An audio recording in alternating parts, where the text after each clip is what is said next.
하나님의 보물이라는 제목으로 입다에 대해서 오늘 하나님 말씀을 전합니다. 입다는 하나님께서 보물로 여기신 자입니다. 가족과 이웃에게 멸시받고 버림당한 자인데 그는 하나님께서 귀하게 여기셔서 이스라엘 사사로 세운 사람입니다. 오늘 본문 1절 2절을 보면 길라 사람 입다는 큰 용사였으니 그 지역이 길라시고 거기에 자기 아버지 이름이 또 길라시였던 것 같아요. 그 아마 지방 유지의 이름을 따서 길라성이라고 적은 것입니다. 큰 용사였으니 기생이 길라색에서 난 아들이었고, 이 기생이라는 것은 이스라엘은 창기를 말합니다. 출신이 비천했죠, 그죠? 2절에 보면 길라스의 아내도 그의 아들을 낳았더라. 그 아내의 아들들이 자라며 입다를 쫓아내며 그에게 이르되 너는 다른 여인의 자식이니 우리 아버지 집에서 기업을 잊지 못하리라 한지라 그랬어요. 한국이나 이스라엘이나 그 전통적인 사회는 비슷했던 것 같아요. 출신 선분이 나쁘니까 그냥 이 아이를 집에서 쫓아낸 겁니다. 아버지의 기업을 잊지 못하리라. 재산 상속 문제도 있고 또 명예 문제도 있고 창녀의 자손, 사생아라는 거죠. 사람이 어떤 집안에 출생을 하게 되면 그 집안에 그렇게 출생하는 것은 자기 뜻이 아니에요. 어떤 사람 나고 싶어서 뭐 대통령 집에 나고 왕실에 나는 것도 아니고 또 자기 스스로 원하지도 않았는데 거지 집 자손이 될 수가 있는 겁니다. 우리 태어나면 실존적으로 말하면 우리에게 그 디시전 메이킹, 의사결정이 주어지지 않습니다. 태어나 보니까 내가 우리 엄마가 창녀고 우리 아버지는 사생아로 나를 낳은 거예요. 그런데 이 집안에서 본체 자식이 자라면서 자기를 쫓아내는 겁니다.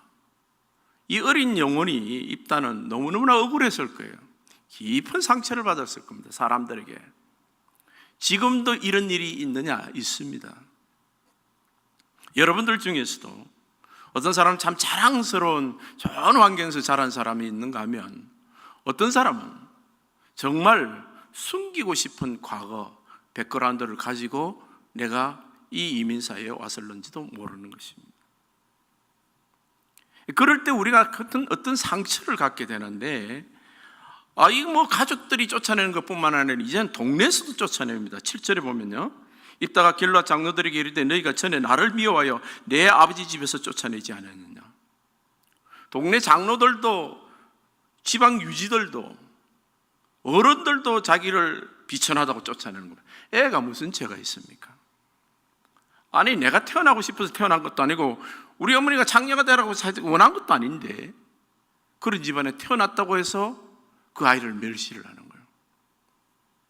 사회가 그렇습니까? 그렇습니다. 사회가 그 집안에 태어났다고 해서 한가에 멸시를 받고 버림을 받는 그런 사회가 그때 당시 문중의 수치요 동네 수치에서 쫓겨났습니다.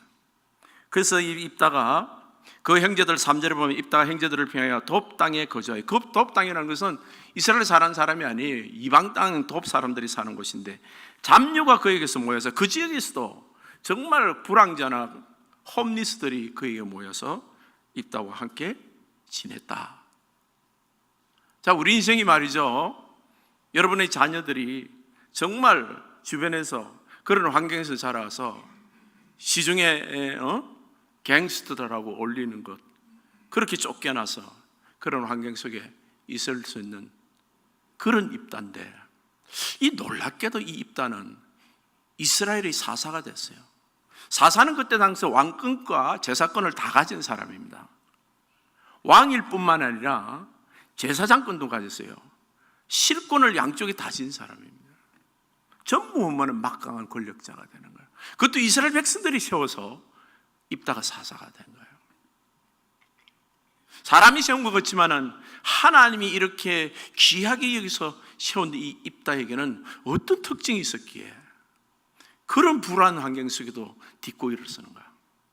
만약에 입다가 이렇게 설 수 있으면 오늘날 이 LA 지역에 와서 신앙생활하는 여러분과 저는 우리가 서지 못할 이유가 없습니다. 하나님의 축복을 누리지 못할 이유가 없고 하나님이 보배처럼 여기는 그런 인물이 되지 않을 이유가 없는 거예요, 여러분. 그렇잖아요. 그런 비천한 출신도 동네에서 쫓겨난, 그래서 불황자들 사이에 그했던 입다도 그렇게 살 수 있는데 무엇이 하나님을 그렇게 기쁘게 했던가? 하나님이 입다를 보물처럼 여겼던 이유가 뭔가? 첫 번째는요, 사람에게서 버림받은 자지만은 하나님 중심으로 살았던 것을 볼 수가 있습니다. 오늘 본문 9절 같은 데 보게 되면 입다 장로들에게 만일 여호와께서 그들을 내게 넘겨주시면 그렇습니다. 아무리 비천해도 하나님을 버리지 않았다는 거예요.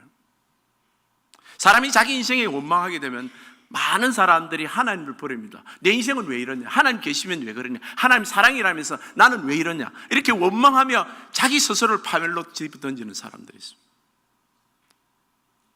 우리가 어떤 환경 속에 있더라도 하나님의 사랑을 믿고 하나님이 예수 그리스도를 독생자를 내게 이 땅에 보내주시고 나를 죽기까지 사랑하시며 자신의 독자를 나를 위해서 죽이시기까지 사랑하셨다는 그 사랑을 믿음으로 믿는 사람은 하나님께서 이런 환경을 허락하신 그것에도 하나님 분명한 뜻이 있다는 것을 믿는 거예요. 하나님의 선하심을 믿는 거예요. 내가 이런 가정에서 태어나고 이런 어머니 집에서 이런 아버지 집에서 정말 아버지가 야비하잖아요. 자식 낳을 때는 언제고 또 버리는 건 뭐냐? 그렇게 지방 유지하면서 부자고 권세 있으면 뭐 하느냐? 자기한테 원수만 삼는 아버지는 더 미울 겁니다. 어머니도 미웠겠지만. 근데 사람 원망을 하지 않았다는 거예요. 사람 원망하기 전에 나는 이 세상에서 하나님 한 분만으로 살아야 되겠다는 결단이 분명히 쓴 사람이에요. 내 삶이 어려울수록 하나님만 바라보며 살겠다. 11절을 보세요. 입다가 길랏 장로들과 함께 가니 백성이 그들을 자기의 머리와 장관을 씌운지라. 입다가 미스바에서 자기의 말을 다 여호와 앞에 고하더라 그랬어요. 입다를 지금 씌워서 군대 장관으로 세울 때 자기는 하나님 앞에 다 그걸 고하더라는 거죠. 불황자도 그냥 불황자가 아닙니다. 뭐 깡패 두목 같아도 조폭 두목 같아도 지금 그렇게 거지 두목 같아도 시시한 사람이 아니었다는 거예요. 우리 신자들이 이 땅에 살면서 가장 빛나고 존귀하고 거룩한 가치가 어디 있느냐 하면 우리가 이전에 나와서 하나님을 섬기고 있다는 사실이에요. 마태복음 11장 28절에 보면 수고하고 무거운 짐진 자들아 다 내게로 오라 그럽니다. 여러분, 이 주일은 안식일이라 그러는데 이 안식일 날 우리는 와서 지난 한 주간의 모든 상황을 치유받고 위로받고 회복하며 새 출발하는 시간입니다. 놀랍게도 월화수목금토 그 다음에는 또 요일이 있는 거죠. 다시 일월화수목금토 다시 시작되는 거예요. 네 인생 다시 시작하라는 거예요. 한 주간에 지난주에 어떻게 끔찍한 일이 있었는지 몰라도 이 주일날 다시 시작하라는 거예요. 그리고 주님께서 하시는 말, 인자는 안식일이 주인이다. 네 인생이 다시 시작할 수 있는 힘은 네에게 있는 것이 아니라 하나님이 이전에서 만나주시는 하나님의 능력이 네 인생을 다시 시작할 수 있다는 거예요. 일단은 세상에 부모로부터 버림을 받았으니까 내 세상에 믿을 사람이 어디 있습니까? 자신의 능력도 없고 재물도 지식도 학력도 아무것도 없던 사람이에요. 오직 한 번 하나님만 믿은 거예요. 그는 나의 살 길은 하나님을 붙드는 거구나. 나의 살 길은 하나님만 붙드는 거구나. 주님 앞에 가면 그 모든 치유, 상처가 치유받습니다. 사람들은요, 이 가정에서 이렇게 어릴 때 상처를 받으면 대부분 보면 이렇게 어른 아이가 됩니다. 어덜트 차일드가 돼요. 나이가 60, 70, 내 정도 나이도 돼도 애 같은 사람이다. 12살, 11살짜리 그런 사람이 있어요. 왜? 그때 상처를 크게 받은 거예요. 서울여대 교수 김창욱 교수가 어떤 사람, 그 심리치료사라는 사람이 보는데, 사람은 이렇게 멀쩡하게 지식인이고 전문 것으로 심리치료사 정도 되니까 아주 남을 카운셀링하는 사람이에요. 그런데 하는 행동을 보면 12살이에요. 그 소녀가 잠을 자면서 꿈에서 꿈을 꿨는 거예요. 꿈에서 한강을 나가더라는 거예요, 자기가. 근데 실제로 그 한강을 장길에 나간 거예요. 엄마가 뒤따라가갖고 한강에 들어가서 거의 죽을 뻔한 아이를 끄집어낸 거예요. 엄마가 놀라서 구슬을 했습니다. 그러고 나서는 무슨 일이 생겼냐면 자기 집에 동생인 9살짜리 애가 정말 수영을 하다 빠져 죽어버린 거예요. 이게 모든 것이 내 탓이다라는 생각 때문에 12살 난 아이가 정신적으로 자라지를 않는 거예요. 자기 지난날 상처, 죄책감, 동생의 죽음에 대해서 죄책감, 여기서 빠져나오지를 못하는 거예요. 이런 상처에서 빠져나올 수 있는 것은 예수님밖에 없습니다.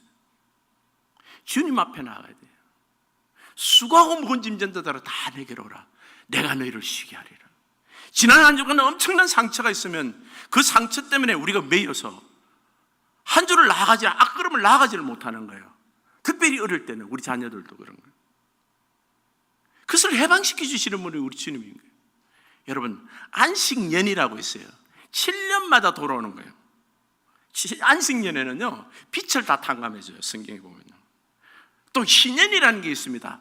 7번씩 7은 49년 지나고 50년째 되는 것은요, 자기 재산을 옛날에 자기가 분배받았던 밭을, 토지를 다 돌려받고 노예된 사람들을 다 해방시켜줘요.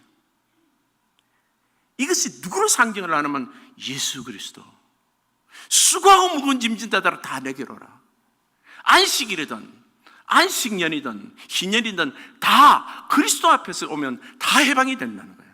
새롭게 시작할 수 있다는 거예요. 네 인생 오늘부터 시작할 수 있다는 거예요. 새롭게 시작할 수 있다는 거예요. 네가 죄악의 노예가 됐든 쇠사슬의 상처의 사사슬이 불렸던 간에 이 예배를 통해서 주님을 만나며 주님을 영접하는 자는 다 그 안에서 해방이 된다는 거예요. 이 주일 예배가 얼마나 중요한지 모릅니다. 그리고 여러분, 이 예배를 통해서 주님을 만나는 예배를 드려야 돼요. 그냥 왔다가 가는 것이, 성경만 바른 것이 아니라 나의 모든 이 흉악한 쇠사슬이 떨어지고 끊어져서 해방이 되는 것이 와야 돼요. 나는 오늘 바로 예배를 드리고 나서 새롭게 인생을 시작한다. 이사야서 61장 1절에 잘 나와 있습니다. 여호와 영이 내게 내리셨으니 이는 여호와께서 내게 기름을 부어사 예수 그리스도를 말합니다. 가난한 자들에게 아름다운 소식. 지난날의 상처 등에 오늘 이 자리에 오기 전까지 나에게 심령이 가난한 사람들에게 아름다운 소식을 전하게라. 나를 보면서 마음이 상한 자를 고치고. 여러분이 특별히 하나님을 보면 참 세상 일 때문에 말 못하는 수고하고 그렇게 힘든 일들이 있다는 거예요. 상처받은 일들이. 그걸 주님께서 고쳐주시고, 상처를 받으면 포로가 됩니다. 그게 마음의 미움에 또 절망의 포로가 되는 거예요. 포로된 자에게 자유를, 갇힌 자에게 노임을 선포하는 거예요. 주님은 일어서라, 해방되라. 38년 된 병자가 베데스다 연못에서 질병에 그렇게 노예가 돼 있을 때 주님이 딱 오시면서 네가 낫고자 하느냐, 네 자리를 들고 일어서 가라 그랬습니다. 그 말씀 한마디 해방이 되는 역사가 일어나는 겁니다. 우리는 하나님의 이 예배를 통해서, 이 안식일을 통해서 하나님께서 해방되시는 그 선포에 주의 영의 능력을 만나야 됩니다. 내가 해방이 되고 새롭게 시작하는 거예요. 2절을 보겠습니다. 여호와 연애의 해와 우리 하나님의 보복의 날을 선포하며 모든 슬픈 자를 위로하다. 여러분, 주님 안에서 위로받으시는 거예요. 그래서 치유되고 위로하는 데서 그치는 일 아니에요. 새롭게 인생을 출발해야 됩니다. 3절을 보십시오. 미로 시온에서 슬퍼한 자에게 황한을 주었습니다. 마치 슬퍼하는 그런 비극적인 여인에게 화관을 주어서 죄를 대신하고 기쁨의 기름으로 슬픔을 대신, 마치 결혼하는 신부가 꽃을 머리에 얹은 것처럼 찬송의 옷으로 그 근심을 대신하게 새로운 인생을 시작하라는 거예요. 그리스도 안에서 새롭게 인생을 시작하는 거예요. 여러분, 입다가 아버지 때문에 그렇게 상처를 받으면 그 과거 상처, 자기 어머니, 자기 아버지 원망, 이웃 동네 사람들까지 온 사람을 볼 때마다 다 징그러웠을 거예요. 사람을, 어른을 보면 저분 깡패 두목이 됐을 때 정말 나쁘게 되면 어른들을 다 죽이려고 싶은 그런 분노로 가득 찬 사람이 될 수 있는 거예요. 그런데 그것이 어떻게 해결이 됐을까? 하나님 한 분만을 붙드는 사람이에요. 살아계신 하나님이 그와 함께하기 때문에 그는 해방이 된 사람이에요. 예수 그리스도께서는 우리로 하여금 과거의 상처에 매어서 그렇게 어둠을 헤매는 사람이 아니라 이제는 해방되어서 새로운 삶을 시작하기를 원하는 거예요. 근데 이 입다가 새로운 삶을 시작하는 것 중에 가장 잘한 것이 뭔가 하면 3절입니다. 입다가 그의 형제들을 떠나서 돕 땅에 거주하며 잡류가 그에게로 모여와서 그와 함께 출입하였더라 그랬습니다. 고아와 가부를 불쌍히 여기는 사람이에요. 자기 같은 사람들을 만나러 간 거예요. 이스라엘에서 쫓겨났습니다. 뭐 유대인들은 얼마나 율법적입니까? 하나님을 알고 거룩하다 뭐 이렇게 잘난 사람들이, 한마디로 도덕적으로 깨끗하다는 사람. 근데 세상의 불황자, 고아 같은 사람, 홈리스 같은 사람들이, 불쌍한 사람들이 잡류라 그랬습니다. 그들 가운데 가서 살았다는 거예요. 자신이 그런 출신이, 내가 원하지 않아도 그런 사람인 거예요. 내가 부모에게, 자식에게, 동네에게 버림받은 사람이야.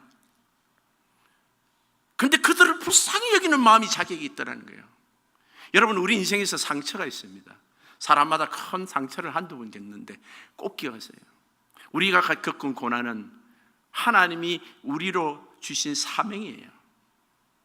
가정의 아픔이 있는 사람, 육체적인 건강에 문제가 있는 사람, 자녀의 문제가 있는 사람, 관계에 문제가 있는 사람, 사업에 문제가 있는 사람, 내 눈에 꼭 띄입니다. 그 사람이 꼭 내 같은 사람이 띄는 거예요.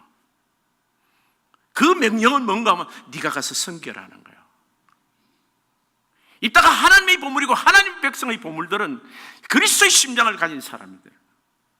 그리스도의 심장을 가진 사람은 예수 그리스도의 마음으로 나와 같은 아픔을 가진 사람들을 가서 섬기는 거예요. 과부와 고아를 불쌍히 여기는 사람이에요. 그런데 여러분, 남을 불쌍히 여기는 게 왜 중요한 줄 알아요? 내가 남을 불쌍히 여기고 나 같은 사람을 피하면 자기 스스로 상처가 있다는 거예요. 나는 과거에 어떤 것을 숨기고 싶어. 그리고 나 같은 사람 만나기 싫어. 그 사람은 영원히 그 상처에서 노예로 삽니다. 그런데 나 같은 상처에 그 사람을 가면서 나도 그랬어요.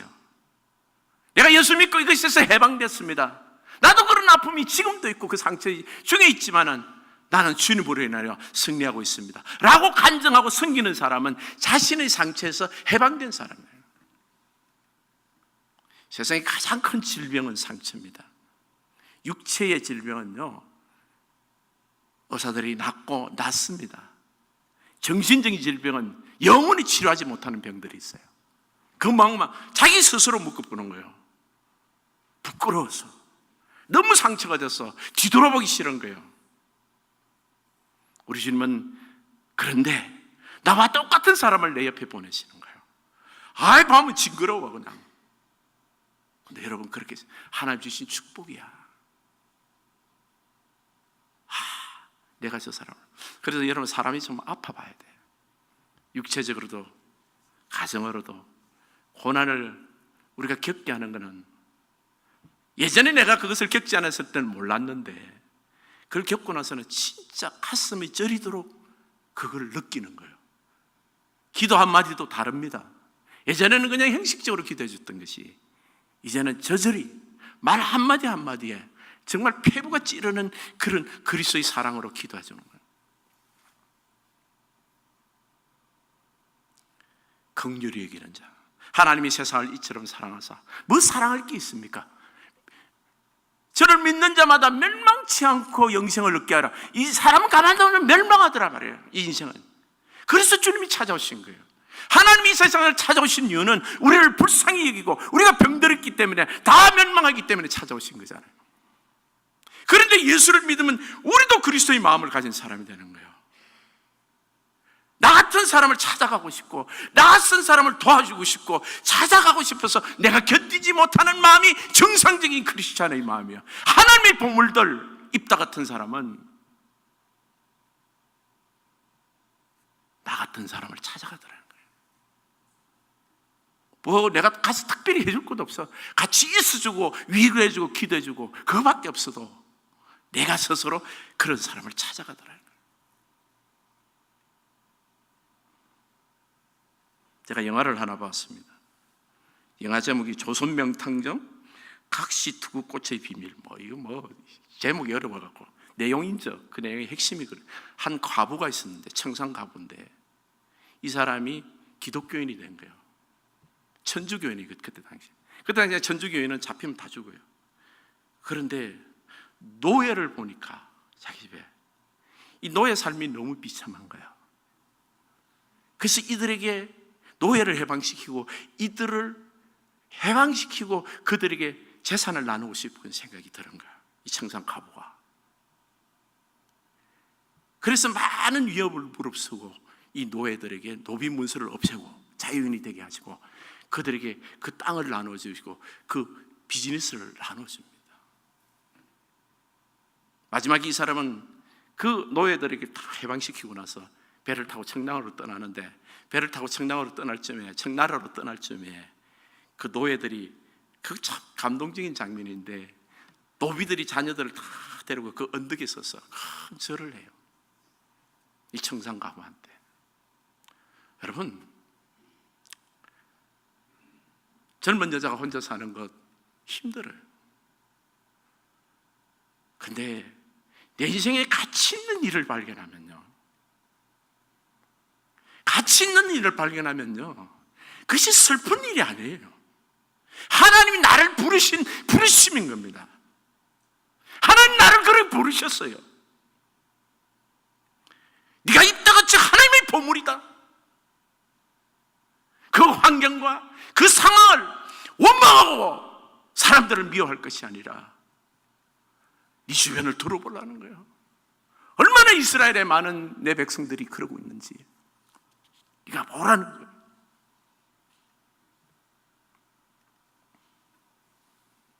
그런데 입다의 더 훌륭한 점은 이런 고아와 과부들과 이 연약한 자들과 하나고 그들을 돌보는 사람으로 됐는데, 더 훌륭한 것은 마지막 죄입니다. 하나님 나라를 위해서 자신을 희생하는 자였어요. 어느 날 이스라엘이 찾아왔습니다. 암몬 족속이 쳐들어온다는 거예요. 장로들이 군사나 이 팀을 보니까 입다가 가지고 있는 그 리더가, 그 리더십이 엄청나게 큰 거예요. 이스라엘 사람들은 전쟁도 할 줄 모르고 전쟁 시에 어떻게 해야 될지도 모르니까 와서 우리 장관이 되라. 아니, 동네에서 멸시하고 사생자가 손가락질 할 때는 언제고 와서 이제 우리 위 사람이 되고 왕이 되라는 거예요. 죽게 됐으니까. 안 그러면 자기들 다 죽게 되고 노예로 끌려가니까. 이 위기에서 이제 지금 그런 제안을 합니다. 얼마나 야비하고 치사해요. 버릴 때는 언제고. 근데 여러분, 우리 하나님의 사람은 하나님의 보물이에요. 내게 상처 준 사람 와서 내게 도움을 청할 때, 나를 손가락질하고 날 멸시할 때는 언젠데 안 돼! 이러지 않았다는 거예요. 왜? 내 백성이니까. 하나님 나라니까. 그때 이스라엘은 교회를 말하는 거예요. 교회를 위해서 자신의 사사로운 감정을 넘어서는 거예요. 왜? 하나님께서 나를 이렇게 이런 가정에서 이렇게 고난받고 광야에 나가서 이들과 살게 하신 데는 하나님 분명 목적이 있었다는 거예요. 무슨 목적이? 나를 사사로 세우고 이 위기 때 암논에서 우리 이런 이스라엘 민족을, 하나님 교회를 구하기 위해서는 하나님 계획이 있었다는 것을 깨닫는 거예요. 내 인생이 이렇게 만든 것 우연이 아닙니다. 남들과 비교해서 잘 사니 못 사니 좋은 차 차고 이렇게 비교할 게 아니에요. 하나님 나를 향하신 하나님 계획이 있었다는 것을 발견하는 거예요. 이 위기 때 내가 하나님 교회를 세워야 되겠구나.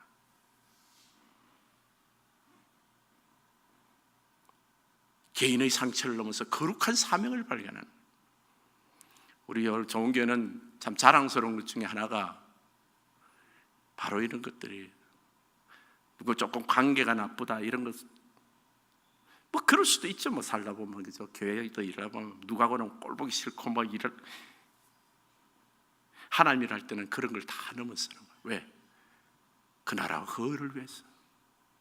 나의 부르심이 이것이기 때문에. 내가 오늘 이 자리에 부르신 것은 이때를 위한 것이 아니라, 에스더 보고는 네가 왕후가 된 것이 이때를 위한, 내가 직분자가 된 것이 이때를 위함인 거예요. 하나님 나를 쓰시려고 하는 거예요. 지금 바로 이 자리에서 하나님 나를 부르시는데, 장로 당신이 말이야, 옛날 당신이 막 우리 집안 식구들이 덜 먹이지 않았어요. 미스바에 가서 하나님 나를 불러주시고 나를 연단하신 하나님 너무 감사합니다. 아마 눈물로서 하나님께 감사 기도를 드렸을 거예요. 이 전쟁은 이길 수밖에 없고 하나님은 이 사람을 쓸 수밖에 없어요. 여러분 잘 아시는 건데, 벤 허프라는 사람은 테네시 주지사였어요. 그 아이는 사생아였습니다. 아버지가 누군지 몰랐어요. 근데 12살쯤 돼서 그 마을에 젊은 목사님이 다시 왔어요. 그 교회를 나가는데 목사님 은혜가, 설교가 너무 은혜로운 거예요. 항상 친구들에게도 왕따를 했어요. 친구들이, 그 엄마들이, 쟤는 사생아니까 같이 놀지 마라, 친구들에게 이런 말을 노골적으로 할 정도로 마을에서 찍힌 입다 같은 아이였어요. 근데 목사님 설교가 너무 은혜로운 거예요. 근데 동네 사람들하고 마주치어서 예배를 마치고 가서 악수를 하고 인사를 할 수 있는 그런 상황이 아니고, 자기는 동네에서 왕따 된 사람인 줄 알기 때문에 축도 마치기 전에 항상 도망을 갔던 애였어요. 근데 어느 날은 굉장히 너무 크게 은혜를 받아 울다가 예배를 마치고 축도를 다 마쳤는데도 울다가 빠져나오지 못한 거예요. 할 수 없이 목사님하고 악수를 하게 됐어요. 젊은 목사님하고. 목사님이 그럽니다. 너 배고프지? 나 너 아버지가 누군지 안다. 얼마나 놀랬겠습니까? 사생아인데 아버지가 누군지도 모르는데 나는 네 아버지가 하나님이라는 걸 안다. 그리고 베누포 보고, 베누포가 얼마나 놀라서 충격적인 그 말씀인데 너무 위로가 되는 거예요. 막 도망을 가는데 등 뒤에 대놓고 하는 말씀이, 그 목사님이, 베누포 너는 하나님 아들답게 살아라. 그는 후일에 수기를 적는데 자기는 12살 그날 테네시 주지사가 탄생했다. 그래요, 나는 하나님의 자녀예요. 여러분, 우리가 확실히 변하지 않는 것은 하나님의 자녀입니다. 하나님 자녀답게 살아야 돼요. 그로 인한 부르심들입니다. 세상 것으로 가치 언어로 비교하지 마세요. 세상 사람들이 말하는 잘났다 못났다로 비교하지 말고, 나의 나던 것은 하나님 은혜로 된 것이에요. 하나님 나를 부르십니다. 하나님 자녀답게 살아야 돼요. 어떤 환경이 있으면 하나님이 부르신 보물로서 일어서요. 오늘도 여러분 향하신 하나님의 부르심이 확실합니다. 얘는 하나님의 자녀답게 살아야 돼요. 아버지의 자녀답게 살아야 돼요. 우리 모든 성도님 지나면서 입다처럼, 하나님 쓰시는 하나님의 보물처럼 세상에 살면서 하나님의 영광을 드러내는 성도님 되시기를 예수님 이름으로 축복합니다.